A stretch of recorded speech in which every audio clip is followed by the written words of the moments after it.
Also die Quello GmbH wurde 2017 gegründet von Henrik Thiele als Gründer. Ich selbst, Steve Kalthoff, ich bin verantwortlich für das Customer Relation Management und das Marketing hier bei Quello, bin jetzt seit einem guten Jahr dabei. Das Team besteht aktuell insgesamt aus knapp 20 hauptsächlich Entwicklern und sehr engagierten, motivierten Teammitgliedern, die nach wie vor mit Hochdruck an der Entwicklung unseres Produkts arbeiten. Die Ladesäuleninfrastruktur, die man damals vorgefunden hat, die ist, sag ich mal, sehr, sehr unförmig und unpraktikabel für den Kunden. Und die Feststellung war damals schlicht und ergreifend, dass das ein großes Hindernis ist für den Durchbruch der Elektromobilität.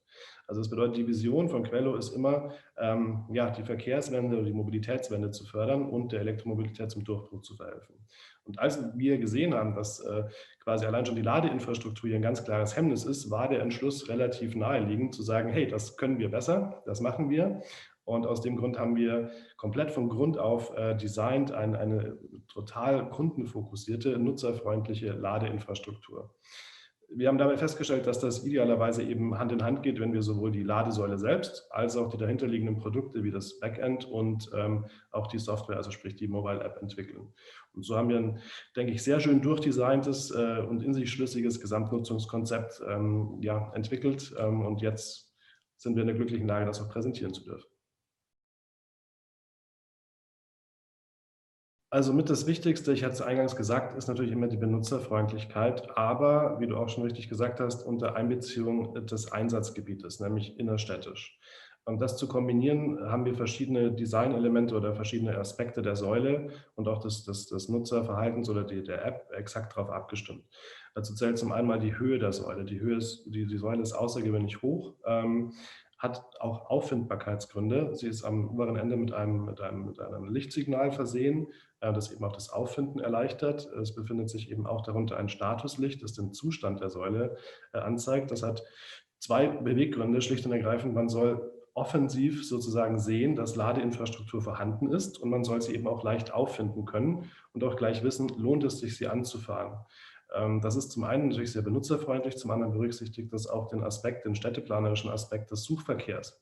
Wir kennen das alle, man fährt in der Stadt und sucht verzweifelt nach einem Parkplatz. Mit einem Elektrofahrzeug genau das gleiche Konzept. Ich sehe immer anhand der Höhe und der guten Sichtbarkeit der Säule, ist da was, lohnt es sich hinzufahren, ist sie frei. Das ist jetzt schon mal ein Aspekt. Weitere Aspekte sind natürlich zum Beispiel das große Display.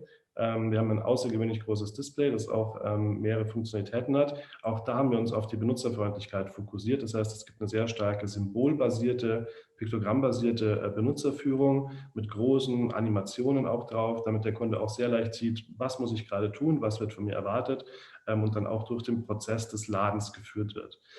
Teil des Designs bei uns an der Säule ist ja auch das angeschlagene Kabel, also das integrierte Kabel in der Kabeltrommel, das eben auch mit dazu beitragen soll, den Prozess der Ladeerfahrung so angenehm wie möglich zu machen.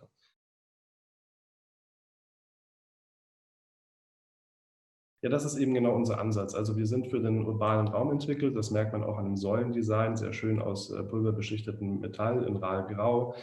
Die Kabeltrommel ist auch bruchsicher, also alles vandalismussicher, eben für den innerstädtischen Bereich. Und die Idee ist sozusagen, in der Kombination aus unserer Säule, unserer App und auch dem Tarif, dieses Laden innerstädtisch wesentlich einfacher zu machen.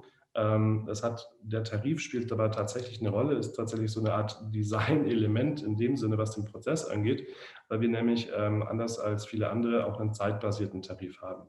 Das bedeutet, die Erwartungshaltung von unserer Seite ist, dass der Kunde nach einer gewissen Zeitspanne dann auch wieder die Ladesäule verlässt und freigibt, nämlich für den nächsten Elektromobilisten, der eben dann eben nach einer Lademöglichkeit sucht. Ja, also wir haben eine sehr bewusste Entscheidung dafür getroffen, dass wir im AC-Bereich unsere Säulen ansiedeln. Einfach aus dem Grundgedanken, dass wir eher denken, dass in der Zukunft viele AC-Ladesäulen überall zur Verfügung stehen, und dann bei jeder sich bietenden Gelegenheit einfach lädt. Ob das jetzt beim Friseurbesuch ist oder mal schnell, wenn man in der Bäckerei vorbeischaut oder kurz in der Bank ist oder wie auch immer.